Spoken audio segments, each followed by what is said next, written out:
Good morning on this Sunday, November 22nd, and welcome to the Georgia Gang.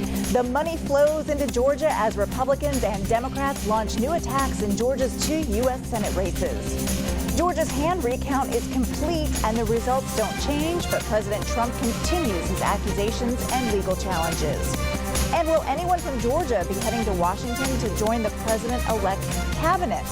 Barron, Janelle, and Kathy are all joining us as we continue, and Phil, of course, as we continue our social distancing. The debate and discussion begin right now.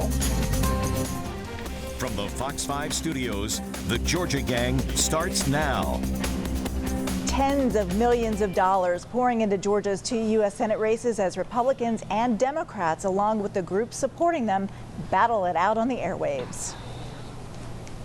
Control of the Senate up for grabs. Money is flowing into Georgia from out of state for Democrats.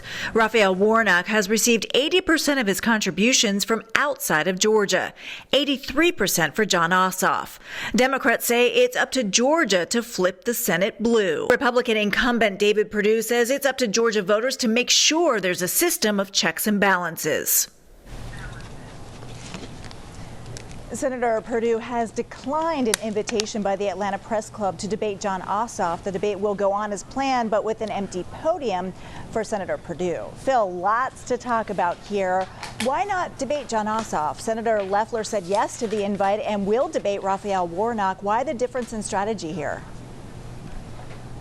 Well, I think this election is going to be about turnout for both sides when it comes to the January 5th runoff.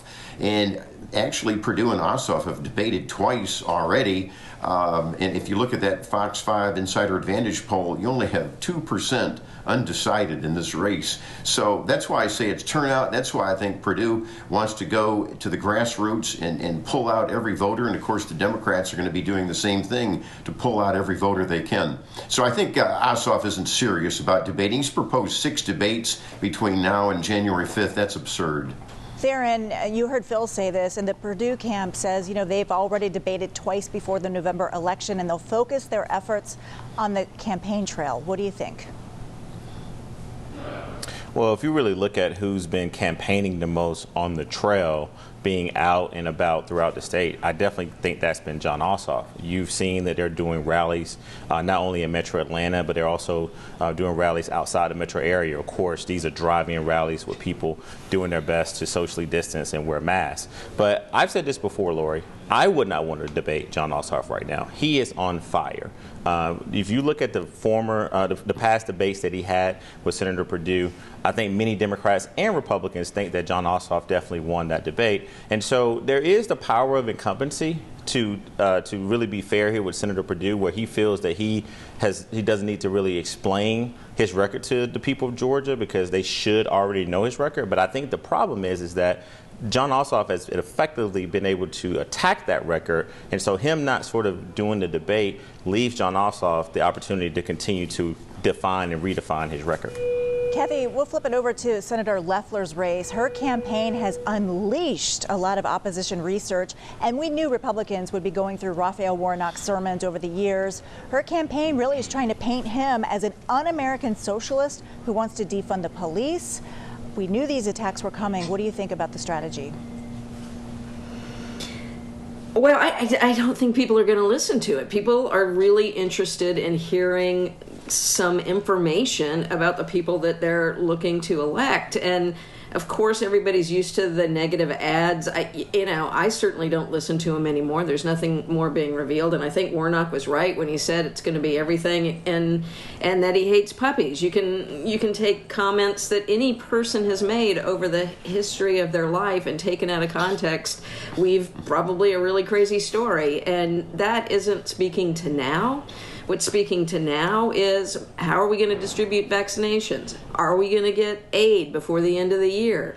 Is the Biden administration going to get access to important information so that our transition can happen on time? Loeffler needs to speak to those issues and quit trying to obfuscate with this silly negativity. Janelle, your response, Raphael Warnock's campaign has said, these ads, what he's saying in these ads, they were taken out of context.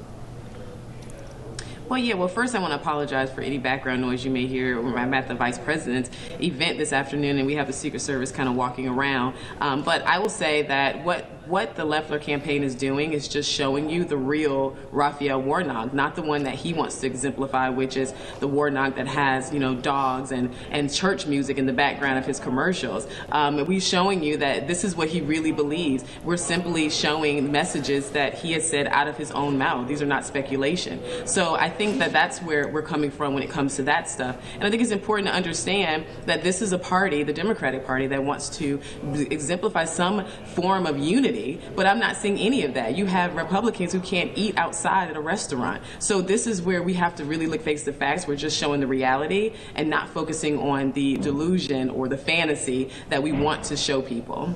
All right, as you know, the Vice President is in town on Friday, and that's when we tape the show, so that's where Janelle is. Phil, I want to go to you. The latest Insider Advantage poll shows that these are tight races. What do Republicans have to do in these runoffs that they didn't do leading up to the November election? Because there seems to be a lot of Republican infighting right now. I think that both parties are going to be honing on their messaging. I think that is going to be the key to victory for either side, and especially for the Republicans. We were talking about Warnock, for example, the Democrat Senate candidate. I think it's incredible what he said in an inflammatory sermon, and I want to get this right. He said, nobody can serve God in the military. Well, let's just take that as a quick example of messaging. That's an insult to every active duty and veteran in the state of Georgia, and that needs to get out. And I think both sides are going to be driving up negatives, and I also think that, to Kathy's point, yes, there are kitchen table issues that everyone cares about, and I think the Republicans especially will begin to pivot on everything from perhaps health care to public safety. Theron, this Insider Advantage poll that Phil had mentioned, shows a tough race. Also asked about the governor's favorability ratings here. What do you make of, these tight Senate races and where Republicans are in the state? Well, I truly believe that I think the U.S. Senate races are very, very tight right now. But let's also remember, Lori, this is the same Insider Advantage poll and polling company that called Georgia for Donald Trump and got it wrong. And not only did they sort of call it wrong for Donald Trump, where Biden clearly won this state, they also encouraged other media outlets to sort of follow down a path of saying that Trump was going to win. And so I think we've got to really look at this poll and how it's truly weighted. And I don't think it's a direct resemblance of what the electorate looks like right now. As far as Governor Kemp, I think Governor Kemp is still one of the probably most popular, if not the most popular Republican in Georgia. And so while he's probably taken some hits here, people may disagree or agree with how he's handled this deadly pandemic, I don't believe that he is as low as that poll illustrates. But ultimately, Democrats, we are united. We're going to run the best campaigns that you've ever seen in Georgia. We're going to build on this momentum from this Biden-Harris win in the state. Phil, do you want to respond to Theron? Sure. I would just remind Theron that the poll had Trump up by 2 points, and the margin of error either way was 4, so it could go either way. And as I pointed out, and many people point out, that's the problem with polling. I'll agree there. Okay, everyone, thank you so much. Coming up, Georgia's Secretary of State fights back after scathing attacks from President Donald Trump. Have a question or comment for the Georgia Gang? Email them at georgiagang@foxtv.com. With the official hand recount complete, the Associated Press has called Georgia for former Vice President Joe Biden, who had more than a 12,000 vote lead, but President Trump's lawyers are not giving up. Janelle, first over to you. Do you agree with President Trump's strategy to go after Secretary Raffensperger? I mean, where is the proof of this voting fraud in Georgia? And I also heard Senator Loeffler Friday morning talk in an interview about holding the Secretary of State accountable. My question to you is, accountable for what? So it's interesting because I look at it from two different perspectives. I think that both sides, whether it be the campaign or the SOS office, are in positions where they can prove whether they are right or wrong in just a matter of days, whether it's in this court or if it's through the numbers, as Brad Raffensperger, our Secretary of State, is saying. But I think it is fair to make sure we understand that this whole conversation around evidence is really interesting to me, because we impeached the president without knowing who the whistleblower was when it came to the Ukraine call, and then when it comes to the whole Russian hoax and all of that, we still don't know if there really was any interference, and people were signed on and ready to go when it comes to that. So I don't think it's delusional to have a couple of hundred people, or if not more now, if you calculate other states, thousands of people have signed affidavits who are willing to risk their careers and sometimes their lives in order to stand up for what's right. I think that is enough evidence that something happened. We don't know exactly what it was, but we know something happened. So I don't think there's anything wrong with calling that out and the president doing what he's within his constitutional rights to do. Kathy, there was a fascinating article in ProPublica this week. Raffensperger was quoted as saying that these attacks by President Trump are in retaliation for him not endorsing the president earlier this year. Well, I suppose he knows what he's talking about, because it's his life. So I think that's really interesting. I think Raffensperger has been put in a terrible position. I think that, I'd like to see less of Rudy Giuliani around this state, because I don't think he adds anything to the debate. But what's really interesting is that Perdue and Loeffler, early on ganged on with Trump to say that Raffensperger should resign without any evidence of anything happening. And now that we've seen the recount, it hasn't changed the results. Some fines have been, some ballots have been found, and that's great because we need to count them and understand where processes don't work. But I think, I like this Raffensperger that fights back against his party's nonsense. That the role of the Secretary of State is not to be partisan and to do the best election that can happen. And we need to move on and get this country moving in some kind of direction instead of listening to this nonsense. And Phil, to follow up on what Kathy is saying, I understand the need to vet all of these election results, and not just in Georgia, but all of the other battleground states as well. Do you worry, though, that all of this infighting will turn off the moderate voters that Republicans really need in Georgia to win the runoffs? I'm not worried so much about that. There's going to be divisions in both parties. As I mentioned before, there's very few Georgia voters that are undecided on this one. And I would point out that I don't know of any Republican that's not very frustrated and angry at Secretary of State Raffensperger for this foolish, I might even say stupid settlement that he did last March with the Democratic Party that weakened all of the signature requirements for the mail-in absentee ballots. That is a huge problem. From President Trump on down to every Republican I know wishes that settlement was never done. He didn't tell the Republican leadership. And I might add that even Speaker David Ralston last April warned that all of these mail-in absentee ballots are going to be susceptible to fraud. And so what was it, about 4 million people early voted, and many of them using the mail-in request ballots. No wonder the Republicans have a right. These are sharp attorneys, Lynn Wood, Ray Smith. They're going back to court Monday again to try to stop certification until this fraud issue is settled. Theron, let's talk about the settlement. I want to get your perspective on that. But, even Democrats are coming out to support the Republican Secretary of State on his performance in this election. There's already talk of Raffensperger getting primaried 2 years from now. It's clear the Secretary of State is not going to play the political games. He's an engineer. But do you think that this could hurt him down the road? And Lori, let's not forget the chairman of the Judiciary Committee in the United States Senate, Lindsey Graham, allegedly, and I want to stress allegedly, sort of encouraged Secretary of State Raffensperger to not count legal votes. And so what we're seeing here is a total chaotic scene that is playing out in the public with the Republican Party in Georgia. And so, yes, you have members from the concerned black clergy come out this week and sort of say, hey, while we don't endorse him, we do commend him for what he's been able to do with this election process. He's receiving death threats. And I really wish that more Republicans would come out and join the concerned black clergy and defend this Republican Secretary of State. And then lastly, at a time where we know that we got to transition this government, I encourage our 2 U.S. senators to sign on to a letter that's circulating right now in the U.S. Senate to allow the GSA to give the Biden-elect and Kamala Harris-elect transition team an opportunity to begin transitioning this government. We are playing with a lot of national security issues by not allowing this president-elect to receive security briefings. So I think that's something that Republicans really need to start thinking about as we transition into this new phase. Janelle, back to you. The settlement that Phil had mentioned, do you think that settlement back in March hurt Republicans?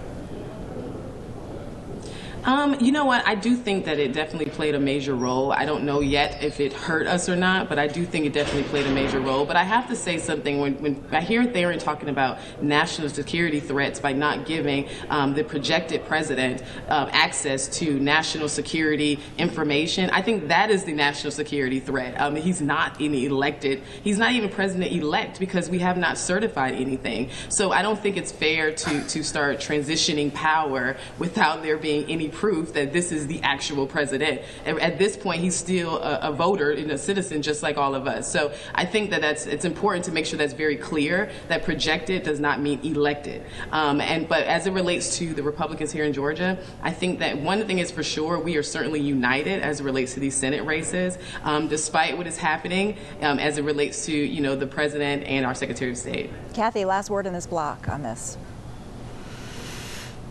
Well, the outcome is going to be that Biden is elected president, and we need to move on from this. And I think Republicans here in Georgia and across the country are really hurting themselves by continuing to play Trump's game. At some point, he's going to be out, and he's going to be throwing in bombshells from the sidelines, but he won't be in office anymore. And Republicans have got to move forward and start deciding, are they going to productively help this country move ahead? Are they going to continue to surpass all standards for democratic governance as this administration has done for the past 4 years? And they're going to start losing market share if they keep it up. All right. Thank you all. Coming up, former Vice President Joe Biden isn't waiting to select his White House team. Will any Georgians make the cut?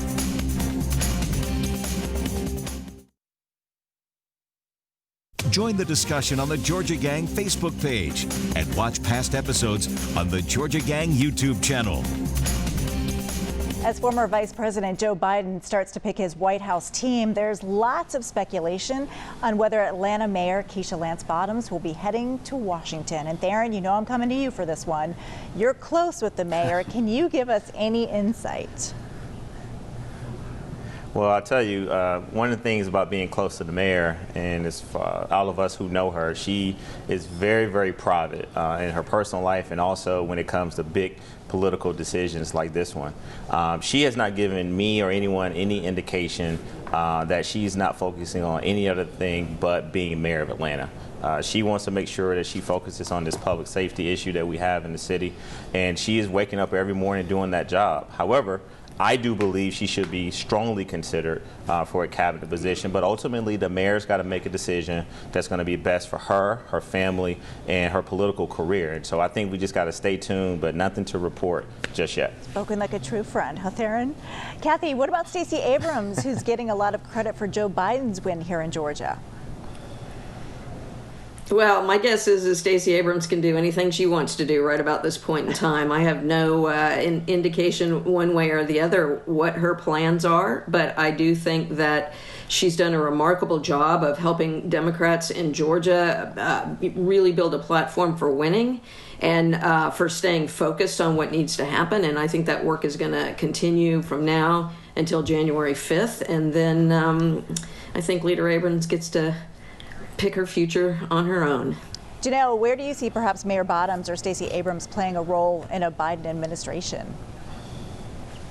Well, I know that Biden put out his White House senior staff list, and I don't see one black woman on it, but I anticipate there's going to be quite a few black women going to the White House, including Mayor Bottoms and possibly Stacey Abrams as well, being that, the black woman vote was so enormously high as it relates to, just the Democratic Party in this Democratic election. So I think she's going to go for sure. And I think we kind of saw glimpses of what her staff thinks, as referring to Mayor Bottoms, because I know a lot of senior level staff resigned or moved on. I think it was anticipation of her leaving as well. Phil, I want to switch gears a little bit.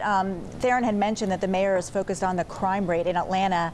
This week, Mayor Bottoms held a news conference in Atlanta and pointed kind of the finger at Governor Kemp when discussing the murder of a Chicago rapper, saying basically because he chose to keep the state open while others are on lockdown, well, that decision is leading to more crime. Your response? I think that's the most twisted logic I have heard from a politician in a long time. The rapper that was killed, King Von, he actually is a Chicago gangster. And the fact that he was at a nightclub or going to a restaurant has nothing to do with the serious crime problem. I mean, if you look at the logic, okay, Chicago is locked down. They have the same murder rate as Atlanta that's basically open. So it doesn't make any sense. According to Bottoms' logic, Chicago should be very safe. So the whole thing's foolish, and again points out that, why lash out at Governor Kemp? It doesn't make any sense. Theron, over to you. No doubt, though, we are seeing a lot of out-of-state license plates, I think, when driving around Atlanta especially. Yeah, and to let our viewers know, the mayor released a statement and definitely edited the story. The headline was definitely very misleading. She was not blaming the governor for crime in Atlanta, and so she later issued a statement saying that this tragic isolated incident cannot be blamed on any other elected official. And so I want our viewers to know that that was definitely something that she clarified as we go on. But look, the truth is, Lori, we do have a lot of out-of-state people coming to this city, and more importantly, to this state, because we are open. And a lot of other places, as Phil mentioned, are closed. And so when you have these folks who are coming in from out of town, it's something that I not only think the mayor and the governor needs to be focused on, but we need to hold these restaurant owners and these club owners responsible as well, that we need to make sure that they have enough APD presence. I know APD is doing everything they can to make sure that we decrease this violence. But ultimately, we all need to do our part to really deal with this public safety issue and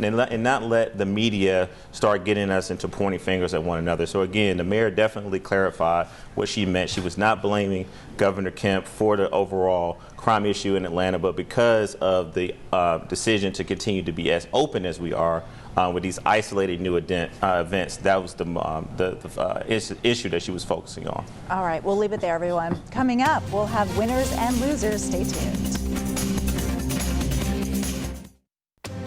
Time now for the week's winners and losers. We're usually rushing through our winners and losers, but I wanted to spend a little extra time this block because my winner this week is the man at the AJC known as the Chief, political columnist Jim Galloway, who has announced his retirement after 41 years. Wow. Congratulations, Jim, on just an incredible, incredible career. Thank you for allowing me to work alongside you when I was a political reporter. I learned so much. Darren, I'll start with you. Over to you. It's hard for me as an old school journalist to see these old school journalists retiring because I think of the state of journalism right now, and Jim truly is a gem.